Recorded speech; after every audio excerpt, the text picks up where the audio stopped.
Alexa, turn off the circle room lights.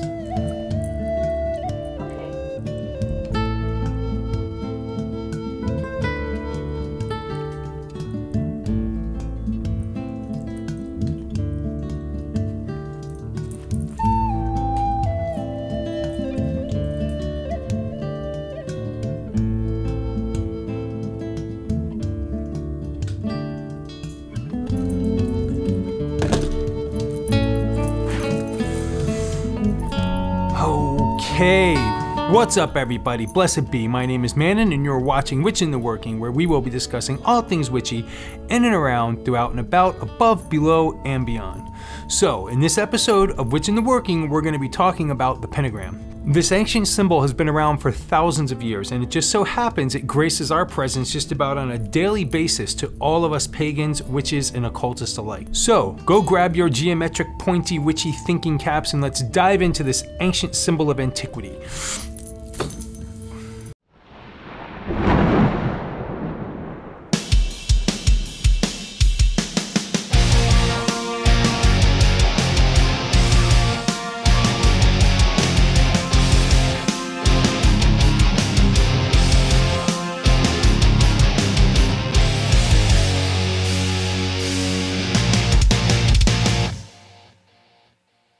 Welcome back everybody. So anyone who's pagan, Wiccan, witchy, ceremonial, whatever, has most definitely seen a pentagram. And to take it a step further, I'd be willing to even bet own something with a pentagram on it, whether it be jewelry, clothing, some sort of statue or imagery, or even a tattoo. I mean, even I have a tattoo of a pentagram. It's literally the most prominent symbol of much of the world of paganism as we know it today. This ancient symbol is by no means a New Age idea, even though it touches so much of the New Age criterion that exists today. It is in fact a very, very ancient symbol, and it's time we've learned everything we can about it, since most likely you're going to be seeing it around for the rest of your pagan lives. So let's get into it. A pentagram, as most of us know it, is also called a pentangle, pentalpha, and is also sometimes called a star pentagon. The word pentagram comes from the Greek word pentagrammon, where pente means 5 and gramma means line. Some of the first recordings of this ancient symbol trace all the way back to ancient Babylonia and Greece.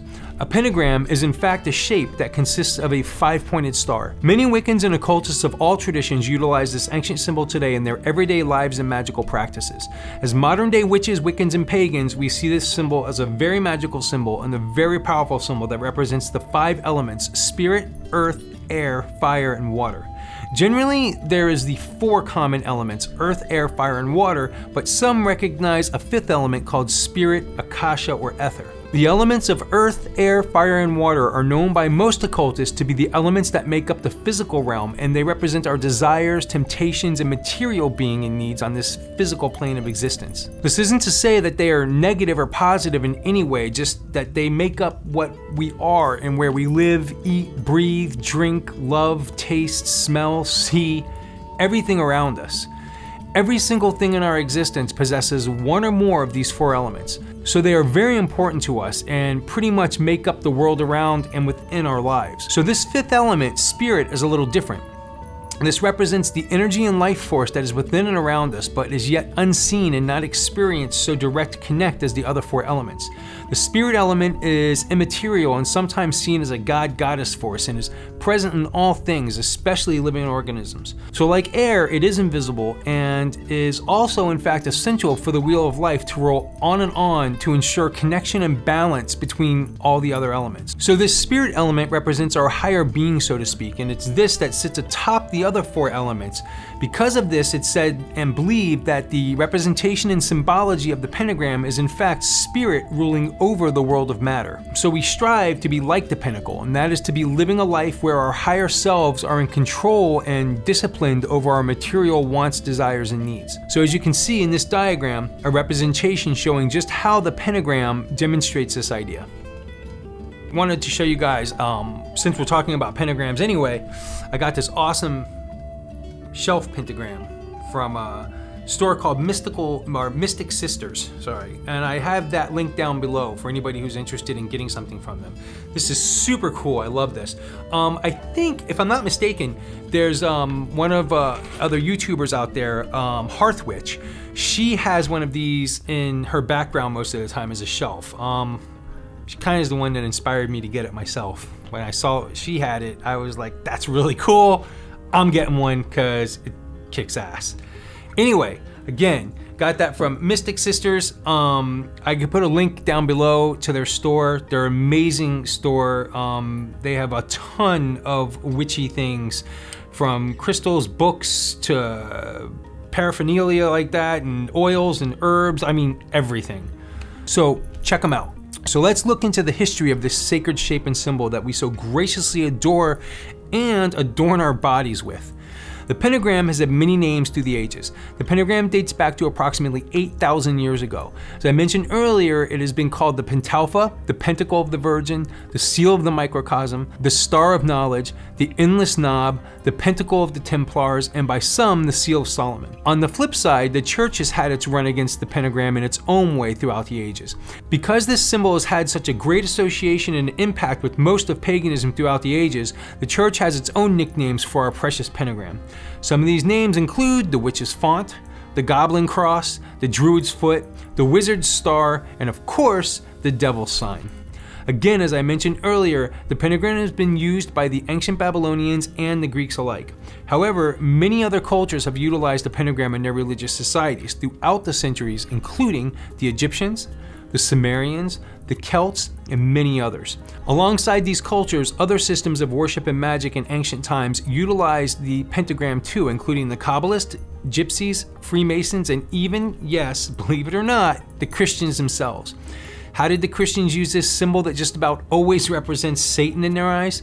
Some Christians saw the pentagram as the 5 wounds of Jesus. These 5 sacred wounds of Jesus are the 5 piercing wounds Jesus Christ suffered during the crucifixion. The wounds have been the focus of particular devotions, especially in the Middle Ages, and have often been reflected in church music and artworks. Some of the first stirrings in early history of the pentagram can be traced as far back as the ancient Sumerians, where they used the pentagram in their ancient script called cuneiforms. And the pentagram glyph served as a logogram, a written character that represents a word or morpheme. And it is translated to mean a corner, angle, nook, or a small room, cavity, hole, or pitfall. In Neoplatonism, I think that's how you say it, a strand of philosophy that emerged in the 3rd century AD, the pentagram was said to have been used as a symbol or sign by the Pythagoreans, whom called the pentagram health. We even see the pentagram in the story of King Arthur and the Knights of the Round Table. Sir Gawain was the purest of the knights and the most faithful, and in fact, in the story, his symbol that adorned his shield and tunic was the pentagram. It's said that this pentagram he adorned represented his 5 perfect senses, faithful to the 5 wounds of Jesus, and he took courage in the 5 joys that Mary had of Jesus. And finally, exemplifies and demonstrates his 5 virtues of knighthood. To the ancient Sumerians, it's believed by the scholars that the 5 points represented the 4 corners of the earth and the vault of heaven, or the 5 visible planets of the night sky, which are Jupiter, Mercury, Mars, Saturn, and Venus. These theories, however, are just that, theories, and in fact, no one really knows exactly how the pentagram was truly utilized until around 400 BCE, approximately 2,500 years ago, with the rise of the Pythagorean mysticism. The Pythagoreans saw in the pentagram a mathematical perfection, which would later become known as the golden ratio. The golden ratio and the Fibonacci sequence both are related very closely with each other, and in fact are a mathematical ratio that has been discovered by mathematicians and scientists alike to be used to analyze the proportions of natural objects. The golden ratio often appears in patterns in nature, for example, to name a few, the spiral arrangement of leaves and other plant parts, seashells, and honeybee hives. Even the human body itself can be divided up using the Fibonacci sequence or the golden ratio. So just as the pentagram has its positive and enlightening side, of course humans have come along and painted a darker side and picture to this powerful and sacred symbol. The influential writer Eliphas Levi called the upside down pentagram evil. A reversed pentagram with 2 points facing up represents the disruption of the natural order of things and places the material world over that of the spiritual. This ultimately translates to a situation where the lust, lusts, greeds, desires, and gluttonies of the physical world are now ruling over the spirit. This demonstrates the triumph of matter over the spirit. Sometimes the upside down pentagram is also depicted as a goat's head with the horns high in the air attacking the heavens. Many believe that the famous Satanist Anton LaVey was the first person to create and demonstrate the goat-headed pentagram. But actually, drawings of the goat-headed inverted pentagram date back long before he was even born. For instance, this depiction of the goat-headed pentagram from the book La Clef de la Magie Noire, The Key of Black Magic, written by the Rosicrucian philosopher and poet Stanislas de Goethe. So let's go over some other cultural and religious uses and recognitions of the pentagram. Along with the Christians that have utilized this ancient symbol, so too have the Mormons and the Church of Jesus Christ of Latter-day Saints. They have traditionally incorporated pentagrams into their architectures, particularly in the Nauvoo, Illinois temple and the Salt Lake temple. They derived from the traditional morning star pentagrams that are seldomly used today in the religious sect.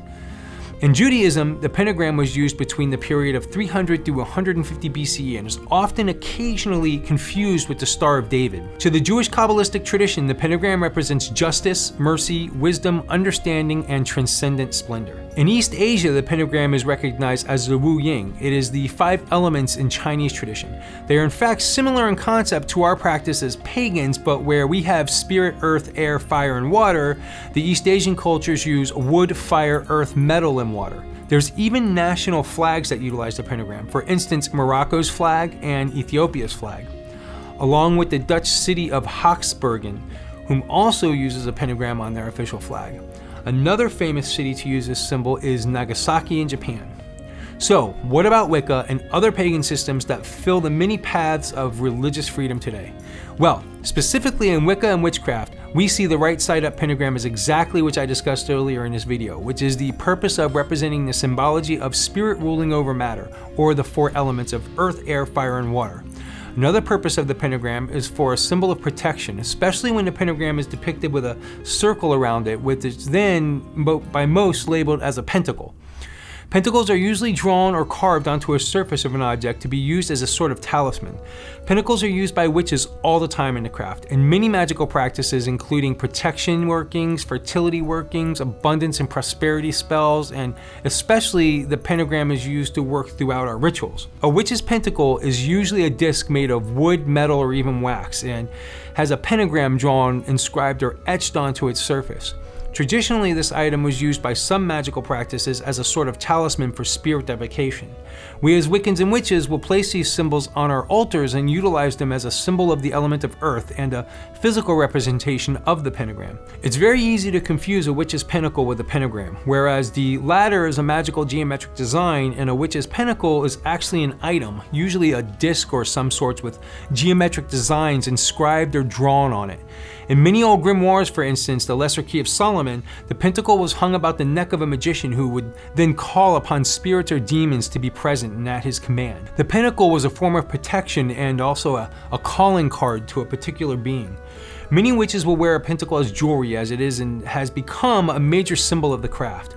Other uses of the pentacle in many craft circles is to place objects onto the pentacle when purifying and charging them.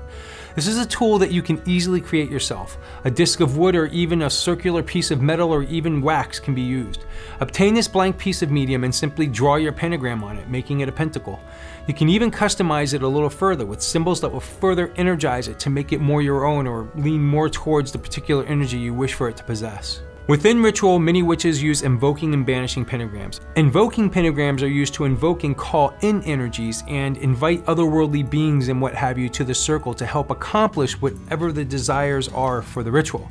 Banishing pentagrams are used to be rid of energies and sometimes even to banish unwanted negativity or unruly beings that may be visiting uninvited per a particular ritual.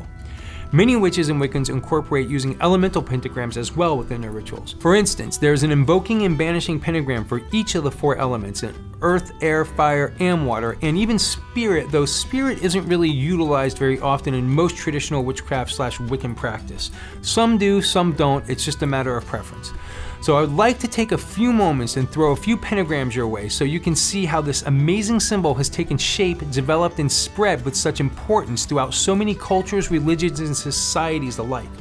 So sit back for a few moments and enjoy this collage of pentagrams throughout history and this beautiful poem written by yours truly back in 2003 about discovering the path of the goddess.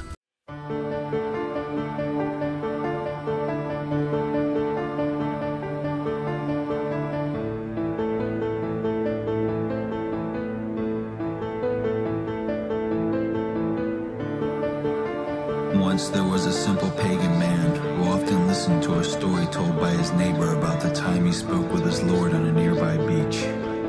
The man spoke of how his lord told him that in times of sorrow and hardship he would carry the man through his troubles, hence only leaving one single trail of footprints. The pagan man pondered this story one evening after an especially rough week he had suffered. He gazed up upon the full luminescent mother goddess and gracefully asked, "My mother goddess so sweet, why is it that you do not carry your children through sorrow and hardship?" "My child," the goddess replied gently yet sternly, stunning the poor man, for he had not expected such a prompt and powerful response. "Shall I carry you so you may never learn to walk? Shall I carry you that you will not have the strength to face new lessons to come? Shall I carry you so that you may walk this earthly existence a fool for lifetimes repeated? Mine are the children of the goddess, and my path is to be walked upon, not carried. For my children are the Wicca, and one cannot learn by being carried through their difficulties and mistakes. Know that I share your hardship when you suffer, and I rejoice with you when you have put that lesson to rest. Now dance with me and let us love, for this night is mine and life is yours. May you reap what you sow."